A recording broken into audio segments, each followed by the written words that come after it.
Hey everybody, I'm Alley Cat, and this is Martin's Little Helper.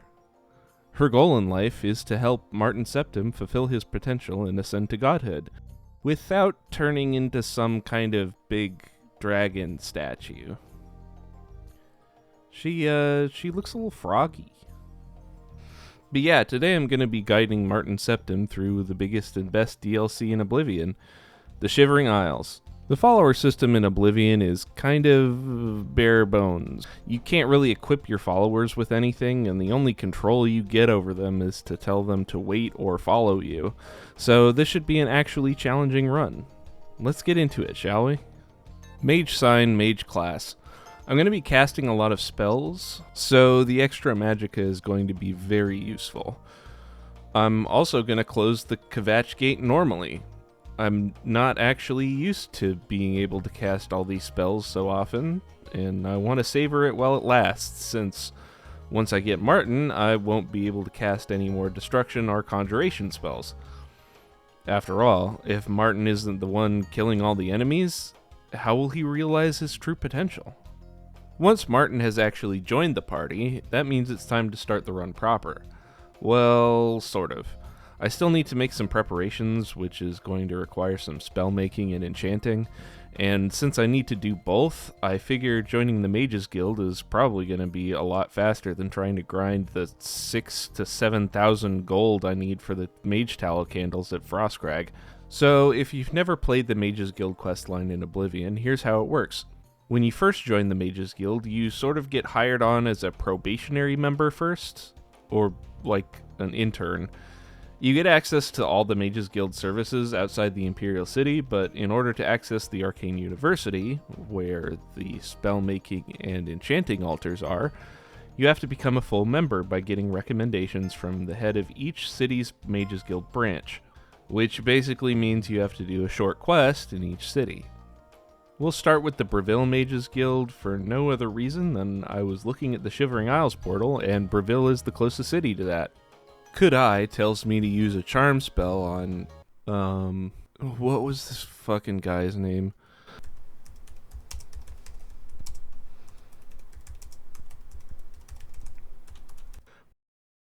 Varen Vamori, to ask him about Ardaline's staff. Turns out he's got a crush on her, and instead of handling it like an adult, he bullies her and steals her stuff. Like an 8-year-old learning about attraction for the first time. Anyway, he doesn't have it anymore. He sold it to a guy in the Imperial City. Kudai gives me some more charm scrolls and tells me to get it back. Unfortunately, he won't give it back unless I bribe him first, and he still won't until I pay him 200 gold, which I currently don't have. Thankfully, I can talk to his wife, who tells me he keeps the key to the chest the staff is in his desk. One trip upstairs later, and I have the staff. Once I give it to Kudai, she gives me the recommendation. Leyawiin. Does anyone else hate Leyawiin, like, as a city? It kinda sucks. I mean, Brail isn't much better, but at least their Mages Guild doesn't have, like, 5 different load zones for no reason. I have to talk to DeGale, who's having a bit of a psychotic episode. She's missing her seer stone. Talking to the strange-looking man who lives in the basement reveals that he probably stole it, but he drops some hints as to where we can find another one. DeGale's dad was buried at the bottom of an old Imperial fort. I just have to go in there and get his stone to replace hers. Or should I say we?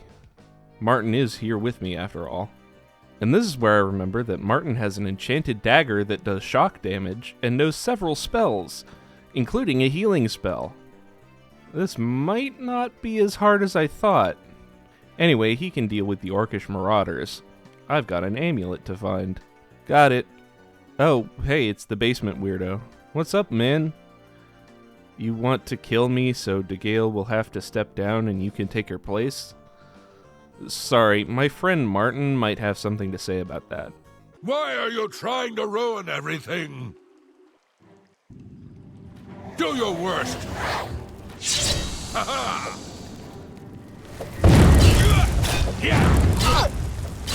Take that!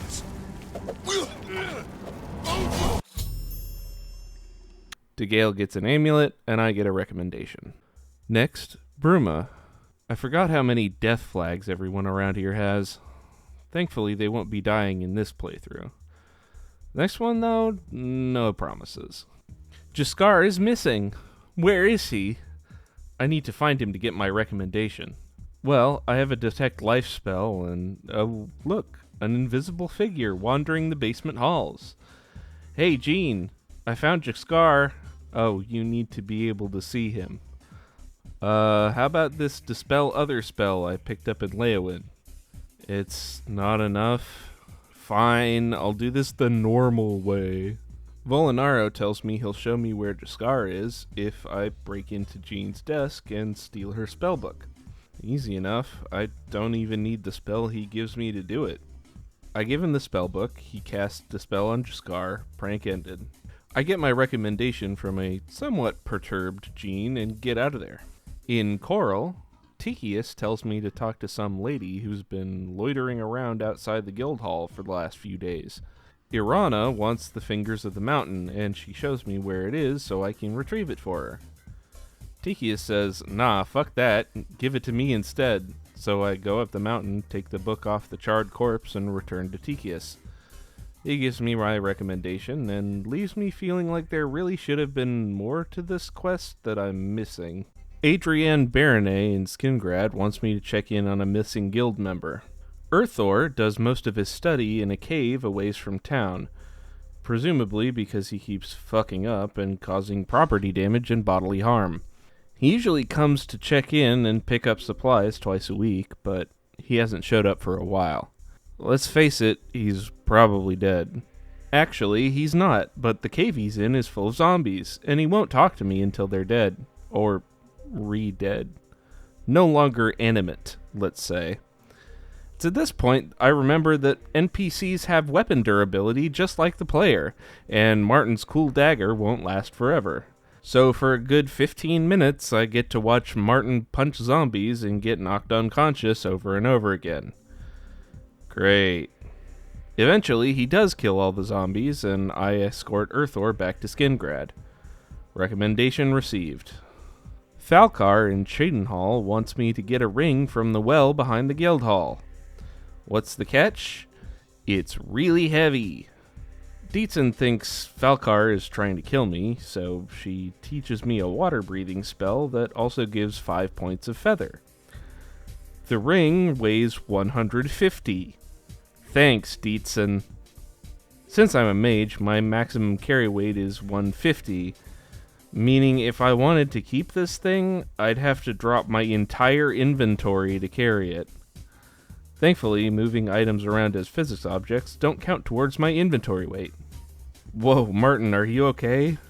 Why'd you follow me down there, buddy? Anyway, turns out I didn't even need to bring the ring back, because while I was gone, Dietzen confronted Falcar, who stormed out in a rage. In his room, I find black soul gems. Looks like Falcar's been practicing necromancy. Concerning. Bringing them back to Dietzen, she says she'll write me a recommendation in Falcar's stead, especially since he's probably about to get disbarred for practicing banned magic. Finally, Anvil. Carhill wants me to track down a rogue mage who's been attacking merchants on the Gold Road. Ariel Gerard tells me to pose as a merchant and head down the road while a battle mage escort tails me from a distance. Some high elf comes out and attacks me, and my companions make short work of her. Easy peasy. Recommendation received. In the Imperial City, Raminus Polus, a guy whose name I found incredibly hilarious as a kid. He has a wife, you know. You know what she's called? She's called? Welcomes me to the guild and gives me a key to the university. The first thing I do is create a simple restore health spell. 8 points for 4 seconds on touch. Martin only has a little over 50 HP, so this spell is actually pretty efficient. The second thing I do is make my staff. There's a thing with the Grove and Necromancers, but it doesn't really matter. I thought I was going to be able to make a healing staff, but that's not an option. And honestly, I'm not surprised because Oblivion was not made with followers in mind. Instead, I get a paralysis staff and hope it'll be useful later. Now I need to make an enchanted item. I wanted to see if I could get Grand Souls for this, but creatures with Grand Souls don't start spawning until like level 12 at the earliest. I could get a Black Soul Gem and trap an NPC soul of like a bandit or something, because those are always Grand level. But I need to get Grand Soul Gems to convert to Black ones, and like Grand Souls, they don't start appearing for a while. I can get one Black Soul Gem for free from a Mage's Guild quest, but it's a bit further down the line than I'm willing to go for this video. Hey, Editing Alley here. I've since done some research and discovered that there are 2 Grand Soul Gems in the Coral Mages Guild behind locked display cases. I didn't know that at the time because I was looking at loot tables and not guaranteed spawns, but yeah, I could have grabbed those and converted them to Black Soul Gems. My initial research was lacking. Oh well, what can you do? Feel free to point and laugh at me in the comments. So instead I go and grab Azura's Star. Hey, if I'm going to be using a staff, a reusable soul gem is probably going to come in handy. Azura wants us to kill some followers of hers that caught a bad case of vampirism and holed up in a cave when they started a turn. Not a big deal. I'll just, wait. No, don't hit me! Okay, yeah, this is going to be way harder than I thought. Thankfully, it turns out that Martin will actually pick up weapons that are on the ground if he doesn't have one. I'm picking up the rest of the vampire's weapons, so when Martin's eventually breaks, I'll have backups that I can toss at his feet. Anyway, it seems like as long as Martin is alive and I'm not attacking, enemies will aggro him first. As long as I can keep him up with my healing spell, everything goes fine.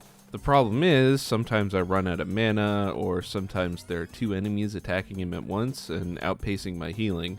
On the bright side, Martin's essential, so if he goes down, I can just kite the remaining enemies until he gets back up, at which point they'll redirect back to him.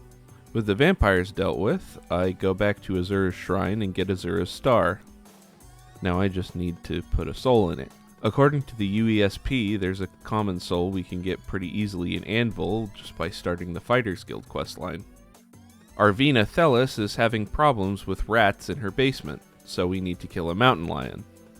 This mountain lion, for some reason, has a common soul, despite being a level where most creatures would have a petty soul. I don't know why. I go back to the Imperial City and get a mage's hood at Rindier's staffs. Then I enchant it with Shield. Shield adds directly to your physical armor rating, so an 8% shield effect is pretty much equivalent to wearing a chainmail cuirass. It's not amazing, but it's better than nothing. And it should stack with Martin's own shield spell he usually casts at the beginning of combat. For the final touch, I name it...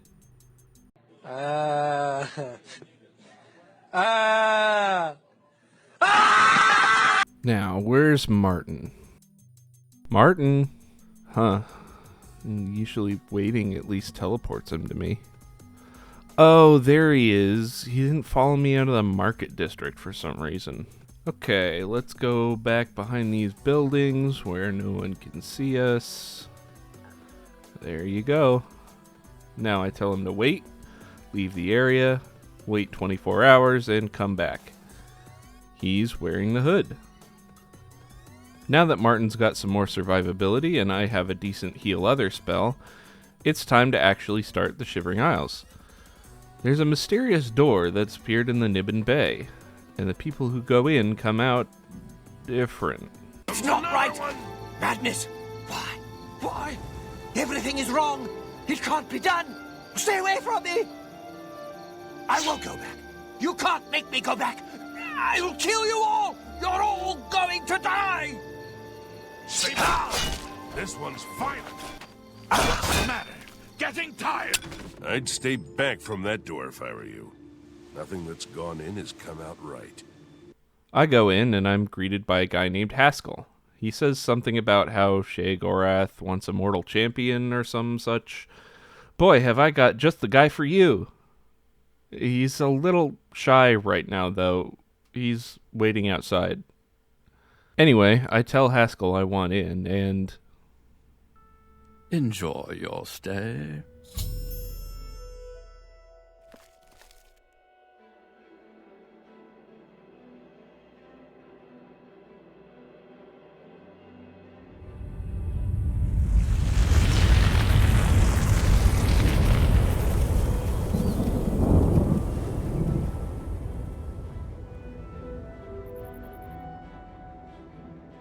I love the little detail that the butterflies change color to match the sky depending on what time of day it is. The art direction on this DLC is really something else. Alright, Martin, come on in here. Martin? Come on, man. I went through all the trouble of getting you that hood and everything. Okay, fine. I'll drag you in here myself.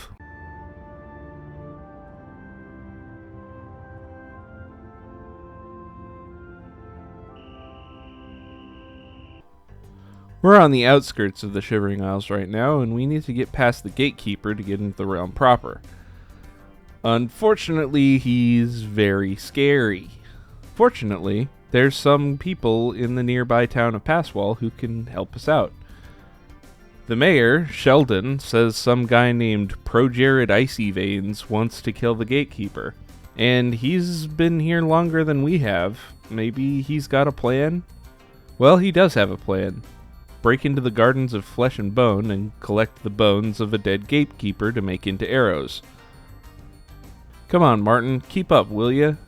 Jeez, maybe you should have taken the steed birth sign, huh? Wait, what? You have 3 birth signs? I pick the lock to enter the gardens, and Martin handily dispatches the skeletons inside, while Jared goes off to do something. Once the skeletons are dead, he grabs the bones and tells me the arrows will be ready in a few hours. I take this time to check in with Martin.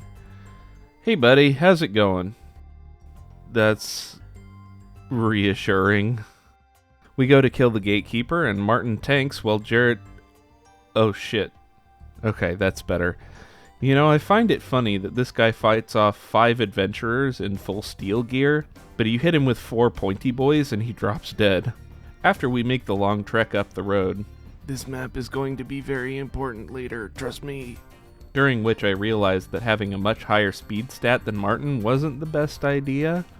We reach the city of New Sheoth and have a chat with Sheogorath, voiced by the incomparable Wes Johnson. I'm so happy I could just tear out your intestines and strangle you with them. He wants some help with something. He won't say much about it, but his first task is for us to reactivate a place called Zilion, which serves as some kind of trap dungeon to kill adventurers. Since I discovered Blackroot Lair on the way up to New Sheoth, I decide to fast travel there, seeing as how it's closer to Zilion, and then I realize something terrible. Martin didn't fast travel with me. I test fast traveling a few more times and confirm that, yes, Martin will follow me through load zones if he's next to me, but he won't follow me through fast travel anymore. Now, I was willing to teleport him once, since it was the only way to get him into the Isles, but if I teleported him every time I fast traveled, I feel like I would be bypassing part of the challenge. So, this is now a no fast travel run. Brilliant. Okay. Zilion. It's pretty much a standard dungeon full of these little froggy troglodyte dudes named Grummites. The cool thing about this dungeon is the Grummites actually have lore reasons for being here and being integrated into the dungeon's gimmick. See, Grummites tend to occupy old ruins in the Isles because they're drawn to madness ore, which is the residue left behind by the souls of previous inhabitants. In Zilion, they've taken these resonating crystals and attached them to staffs to use as religious objects and magical foci. You have to kill the shamans, take the crystals from their staffs, and put them back where they're supposed to go in order to unlock new sections of the dungeon. I love when the enemies in a dungeon are integrated into its lore and mechanics. Elder Scrolls games don't do that enough, in my opinion, and this dungeon and another one later in the expansion proves that they can do it, and they just don't. Why are there goblins in the sewers? Why are Ayleid ruins full of undead with no necromancers in sight? Why are Minotaur lords hanging out with Landdrew in some random cave? Who knows? It's a video game. Once we're done clearing out the Grummites from Zilion, it's time to test the place. 3 adventurers enter. A warrior, a mage, and a rogue, and you can decide to either drive them insane or kill them outright. It was a fun little sequence for its time, but there's no way to fail it or anything, and your choices don't really affect anything later on.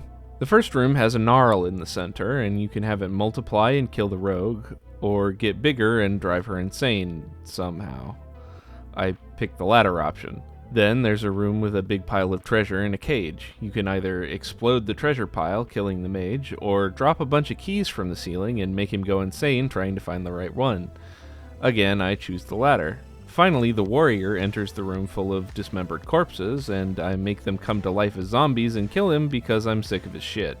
As a reward, I get Dawnfang, a unique sword that changes into Duskfang at night, and then back again during the day.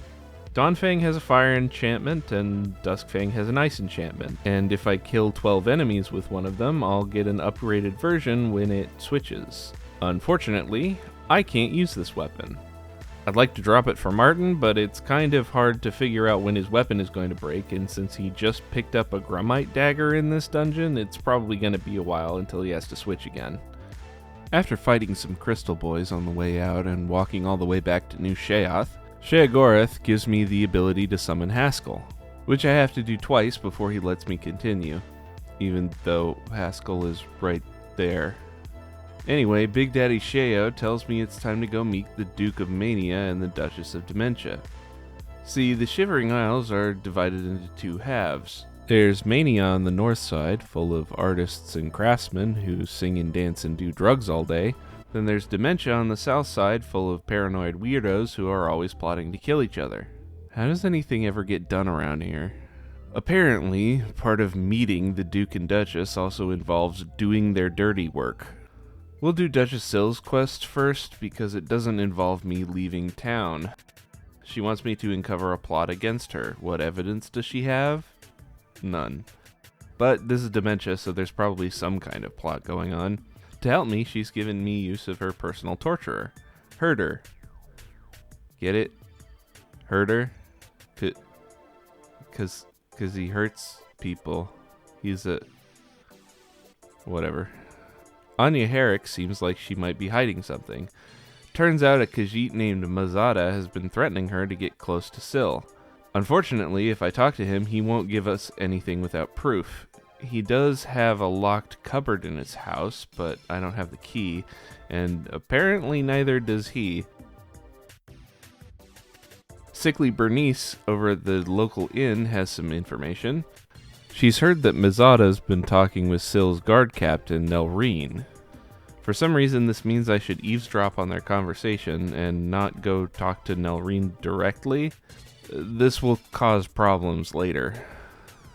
I proceed to attempt to eavesdrop on Mazada and Nelreen's conversation. Unlike every stealth encounter in this game, these two recognize other NPCs, and since I can't tell Martin to wait, I fail this multiple times. Eventually, I discover that I can just overhear them from the bridge, and the little alcove with the boxes is completely unnecessary. Great. Now it's time to interrogate Nelreen, because I guess hearing their conversation counts as having proof. Except, whoops, if you've already tortured her 3 times before this point, Herder will interrupt you to tell you that she doesn't have anything useful to say, despite the fact that she does. So instead I tell Mazada to find out who Nelreen is working for. I'm sure this will go well and have no negative repercussions whatsoever. Yeah, he's dead. But now I can open his cupboard, which contains Nelreen's sword. What is this proof of? I already know she's involved. Whatever. This lets me question her without torture, and she tells me Marine is the leader of the conspiracy. Who's Marine? Okay. Time to talk to her, I guess, and I actually mean talk because she just tells me straight up she's the ringleader with no interrogation necessary. I return to Sil with this information, and as a reward, she gives me a bow. Cool. I can't use it. Next. Thaden wants me to go get the Chalice of Reversal. From somewhere. Okay, I actually asked a guy earlier during the last quest where it was, and he said it was in Dunroot Burrow. Dunroot Burrow is an interesting dungeon. You have to get Feldew off of this elytra and then eat it in order to get in. The Feldew gives some minor buffs, but once it wears off, you start suffering from Feldew withdrawal. The withdrawal gets worse and worse over time until it eventually just kills you. There are these special glowing elytra you have to harvest Feldew from, and it staves off the withdrawal for like 2 minutes. I originally just tried to speed through the dungeon and get it over with as fast as possible, but I couldn't get too far before the withdrawal started kicking in. And since the second stage drains your strength, I became over-encumbered and couldn't move. So I had to take it slow and let Martin kill every elytra we found along the way. Most of the time I would start getting the withdrawals around the time we hit another Feldew elytra, so the timing ended up working out fairly well. At the end of the dungeon, there's some people hanging out in some kind of drug den, and they attack on sight, so they all have to die. And here's the chalice. It cures the Feldew withdrawal. Back to Théoden. Okay, now that we've thoroughly met the Duke and Duchess, Sheogorath has another task for us. We have to relight the flame of Agnon in the fortress of Silon. Normally I'd be able to fast travel back to Dunroot Burrow to have some sort of halfway point between here and Silon, but I can't fast travel, so it's time to get to walking. Silon is controlled by both the Golden Saints and Dark Seducers, Daedra native to Mania and Dementia respectively. Both of them serve Sheogorath, but they're constantly fighting each other for his attention. That and there's the whole Mania-Dementia rivalry thing going on. One faction has to control both sides of Silon in order to light the flame. Why they can't work together when the fate of their god is at stake, I have no clue. But we have to pick a side, and for no reason whatsoever, I picked the Saints. I have no reason to believe that this choice matters in any way. You have to escort the Golden Saint captain to the end of the dungeon.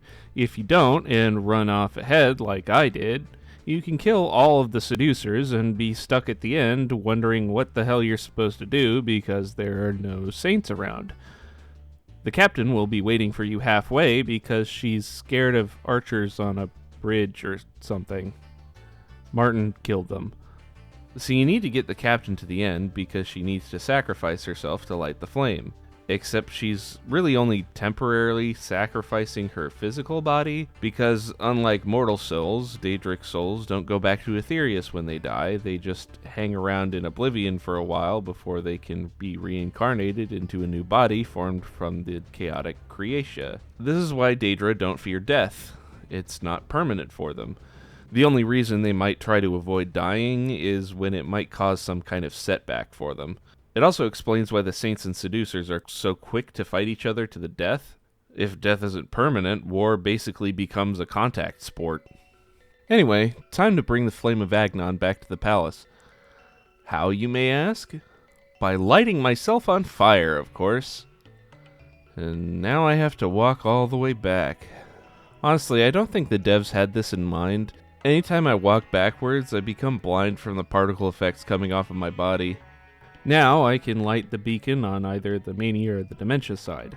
And I picked Dementia because I think it would be funny to support Dementia after helping the Saints take Silon. I didn't research the reward, and I probably forgot I even got anything right after the conversation because I never used it. In fact, this choice mattered so little to me that I managed to get all the way to editing before I realized that I had swapped the sides around, and I had actually recorded lines saying that I had supported the Seducers when I had actually supported the Saints. Honestly, I was probably too distracted by Sheogorath appearing in the temple and telling me I have to kill either Théoden or Syl and take their place. To kill Syl and become the Duchess of Dementia, I would have to kill her directly. Probably a bad idea, since I don't know if I could initiate combat with her and have Martin actually do the deed. To kill Théoden, I have to poison his meal with a drug called Green Moat, which I can definitely do without dealing damage in direct combat. Speaking to Wide-Eye with a high disposition, she tells me that all the refined Green Moat in the Isles is stored in a secret silo under the palace. Only a select few people know how to get there, and she's one of them. She won't tell me where the entrance is, but she will tell me that she goes down there every day at 3 p.m. to get Green Moat for, something? If I follow her, eventually I find that she activates this bust of Sheogorath to uncover the entrance to the Greenmoat silo. This place is laid out a lot like Dunroot Burrow, except instead of Elytra, there are golden saints patrolling the place. I have to sneak through using the game's advanced stealth mechanics.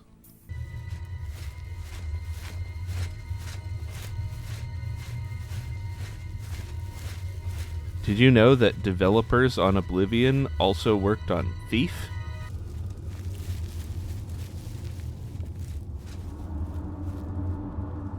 Halt, lawbreaker! Not just because these saints are guards and will give me a bounty if I'm caught, but also because these saints are guards, which means if they aggro on me, Martin will not fight them. Not because he's an NPC either. Some NPCs will help you fight guards if their responsibility stat is low enough. Martin, however, has a responsibility of 100. I'm lucky he still counts as a follower right now, because otherwise he would be reporting me for trespassing immediately. After multiple failed attempts at making it through, I grab the green moat and have to sneak my way back out. After I've done that, I then need to sneak into Théoden's chambers and poison his food. His chambers are also patrolled by Golden Saint guards. Then once I've snuck back out of the chambers, all I have to do is wait for dinner time. Oh, my, yes. I feel especially delighted this evening. Perhaps it's time I recited my latest soliloquy. The lady fair, our love is told, with hair as fine as soft spun gold, lips as red as a sun-drenched dawn, skin as soft as a newborn fawn, eyes as blue as a cerulean sea. What? My heart can't breathe. Help me.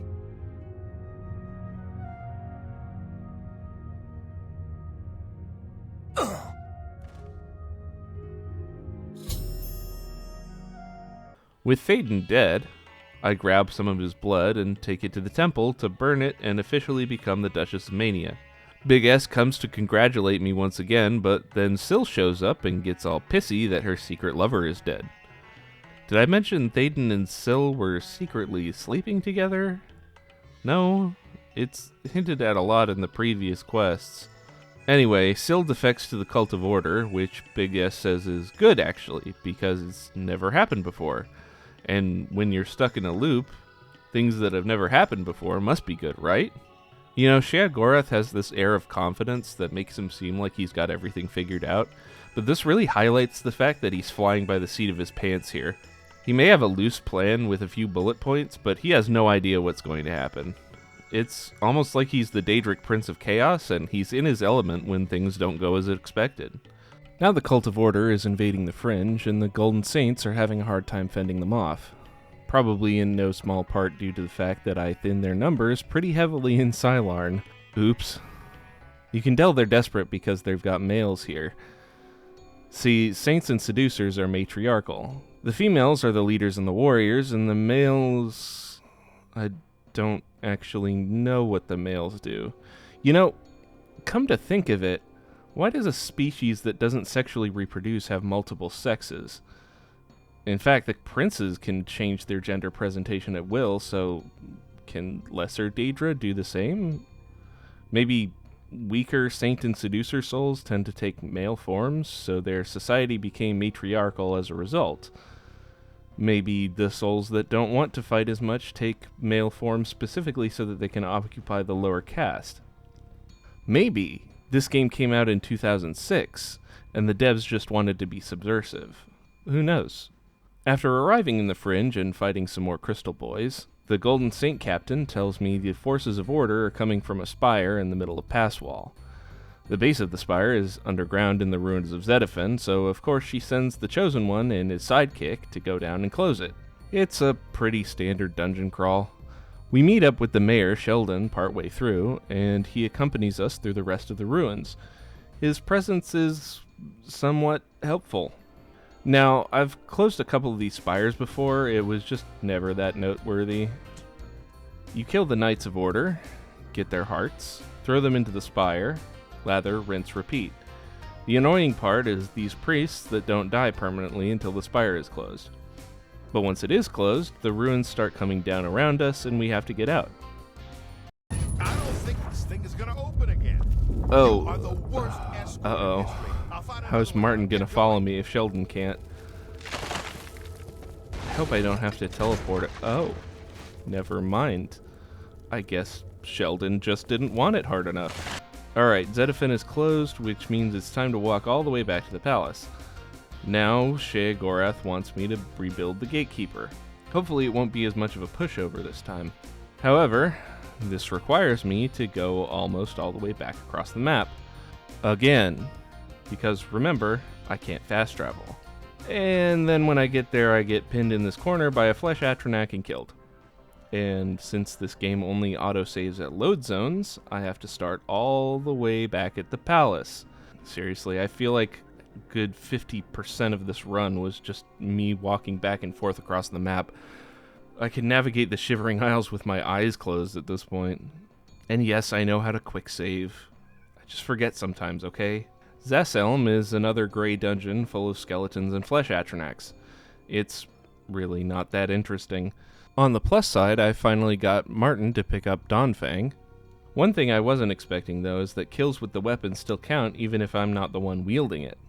At the end of Zaselm, we meet up with Realmina Vinimm. She's mad that we killed the last Gatekeeper, but if I supplicate myself at her feet and beg forgiveness...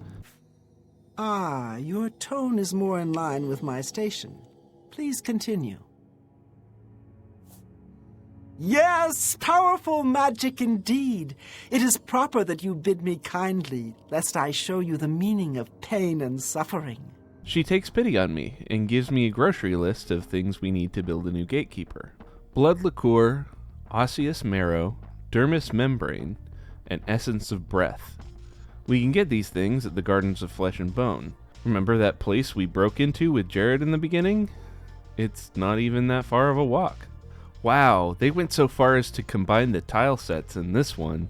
Otherwise, it's the same song and dance we've already done before. The only interesting part was when Martin got locked behind a door and I had to run through a bunch of hungers to get back to him. I bring the ingredients back to Realmina and pick out the parts for the Gatekeeper that don't matter at all. And then she goes to the ritual.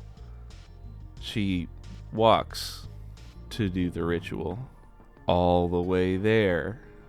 Alright, put everything in the pot, and you've got a brand new Gatekeeper. It defeats the Order Knights. There's literally no way it can't. Let's go. Wait, Martin, no, stop that. Bad Martin.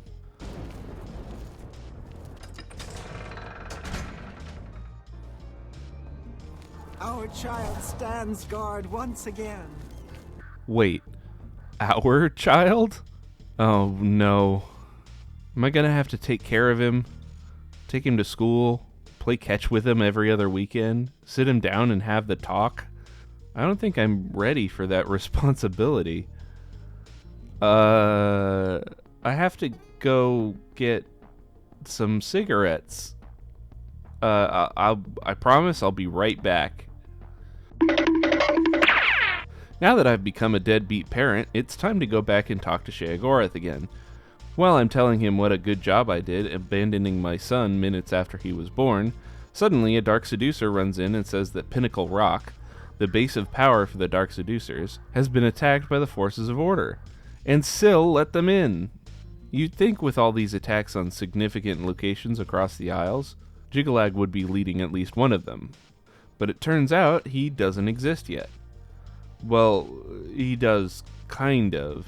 He's Sheogorath. In fact, Jiggalag was the original, and he was expanding his domain too far into the other realms. So the other princes got together and cursed him, turning him basically into his polar opposite, and he turns back at the end of every era. So, yeah, the Prince of Chaos and the Prince of Order are the same guy.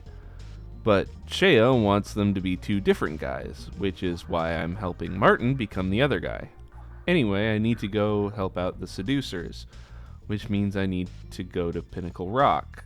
And guess where Pinnacle Rock is? Yay! Pinnacle Rock is just another dungeon with a gray tile set, except it has these crystals you have to break with these chimes. I don't know why the chimes are here, but they're always conveniently next to the order crystals. Actually, I looked it up. They're actually important. I eventually free the Dark Seducer captain, Dylora, who walks into the next room and dies immediately, for some reason. I guess it's because the wellspring was covered up by order. Okay, here's the thing I don't get. Brelac and Pinnacle Rock house the well springs for the saints and seducers respectively, and when the chimes in these places are rung, the energy that makes up the souls of the Daedra, called chaotic creatia, of the saints and seducers is called back to their respective wellspring, flowing through these channels in the floor until they're reborn at the wellspring itself. You with me so far? Alright. So, why is it that when their wellspring is stopped, all the saints and seducers either die or go into some kind of catatonic state? The wellspring being stopped just means they can no longer be reborn, right? It shouldn't affect the already living Daedra, right? Alright, whatever. It's time to unclog the wellspring, which really just means ringing all 4 chimes in this room. Order Knights keep spawning, but I just ignore them, and eventually the seducers get back up and are able to help Martin mop them up. Also, at some point in this dungeon, I forget where, Dawnfang breaks. See, Dawnfang never turned into Duskfang while it was in Martin's possession, despite him having it for multiple in-game days. Normally when Dawnfang turns into Duskfang and vice versa, it regains all its charge and durability. I thought he would be using it for the rest of the game, and I was sorely disappointed. Thankfully, he dropped the broken sword when he picked up a new one, so I picked it up and let it change during the next cycle. Hopefully I'll be able to get him to pick it up again by the end of the run. Now it's time to head back to the palace. Yay! When we get there, Big S is distraught, and after some belly aching, he finally turns into Jiggalag. Also, he inflates like a Gmod model, and it's very funny. Haskell says the only chance is to go into Jiggallag's library, and find whatever is still left there after Sheogorath had it destroyed long ago for being too orderly. Now, I'd love to just go straight there, but there's this mountain in the way, so instead I try to use the Mania Road to get to the top of the mountain and over the other side. Unfortunately, Martin kept getting stuck in the lake, and I had to call this route a bust. Instead, I ended up going down the Dementia Road and then up the Hill of Suicides, skirting the lake, and closing an Order obelisk on the way before finally getting to Knife Point Hollow, Jiggallag's library. Inside is a single man voiced by Wes Johnson. There are no surprises to Dias of Myththeria. His name is Dias, and I have a little bit of a crackpot theory about him. I think he's a failed Sheogorath. Okay, so hear me out. There's evidence to suggest that this isn't the first time Sheogorath has tried this specific plan. I think Dias was a test run. When he failed to become Sheogorath, Jiggallag picked him up and imbued him with the knowledge he has now, making him his chief librarian. When Jiggallag became Sheogorath again, he couldn't bring himself to destroy the mortal he had put so much time and effort into training up to become him. It would have been like destroying a piece of himself. So instead he had the library destroyed and Dias locked away. It was even hinted at through an interview that Dias was mortal once. His full name is also Dias of Myththeria. Myththeria is not a place that exists, but maybe it used to during the Mythic Age, when very little written history existed. I'm sure plenty of those old civilizations are lost to time, just like many prehistoric civilizations in the real world. Also, I think he should have been voiced by Jeff Baker. Wes Johnson is great, but Jeff Baker, the voice of Dagoth in Morrowind, does that uninterested monotone thing a lot better. But I guess he already voices Haskell, so whatever. Honestly, it just gives more credence to my theory. Anyway, theories aside, Dia says he'll make me a new Staff of Sheogorath, but first I have to get the materials. The Eye of a woman named Sirta, and the branch of the Tree of Shades. And in case you weren't wondering, yes, I have to walk to these places. And walk back. I'm starting with the Howling Halls, where Sirta lives. Not because it's closer, it isn't, but because the path out of Knife Point Hollow leads south and I didn't feel like turning around. There are these guys named Acolytes here, and they wear robes enchanted with light. I've been really needing a light source since all my torches ran out, so I put on one of these robes. Turns out, that makes the Acolytes in the next room non-hostile. I didn't even remember this from my first playthrough. I think I probably ran this like a normal dungeon and killed everyone on sight. So yeah, there's a Khajiit named Rikarin in here that I can talk to, and he says he wants Sirta dead. But he and his other friends that want her dead have been forbidden from carrying weapons. He wants 3 Acolyte daggers, so I grabbed 2 from the last room and 1 from another group that Martin decided to attack for no reason, and give them to Rikarin. He gives 2 to his friends, and they storm Sirta's quarters and basically kill her for us. I'm honestly not sure Martin really did much. I certainly didn't. Once Sirta's dead, I pluck out her eye, and it's time to go grab a stick. The Tree of Shades is in Milchar, pretty close to the road, so it's not much of a hassle to get to.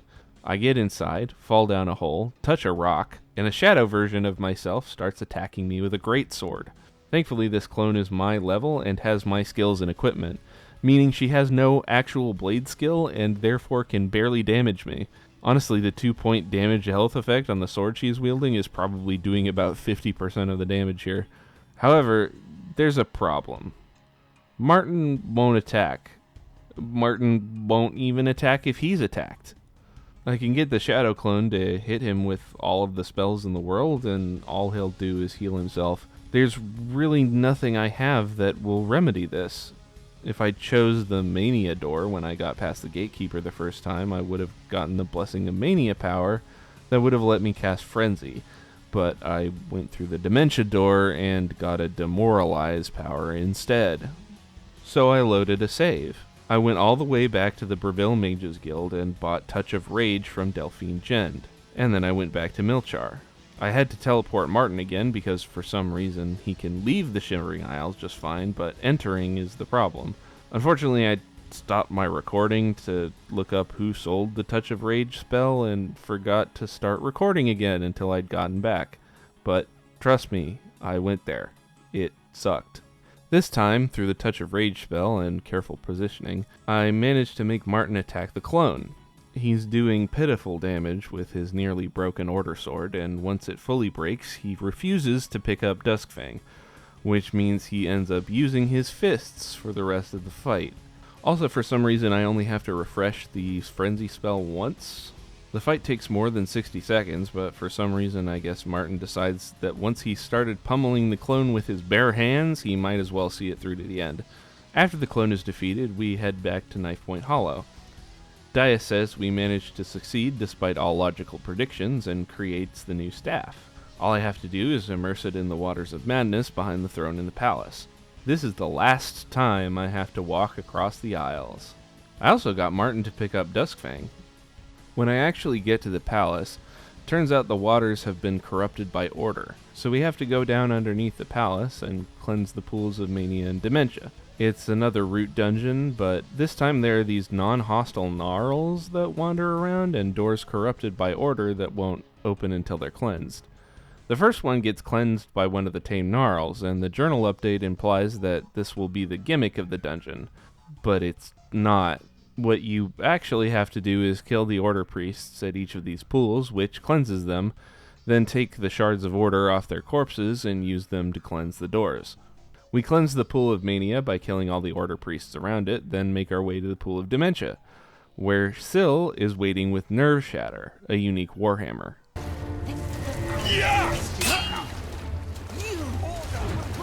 Why? You're the Duchess of Dementia. You're not supposed to trust anyone. Sil goes down and the Pool of Dementia is cleansed. I dip the staff in the fountain and then the palace is attacked.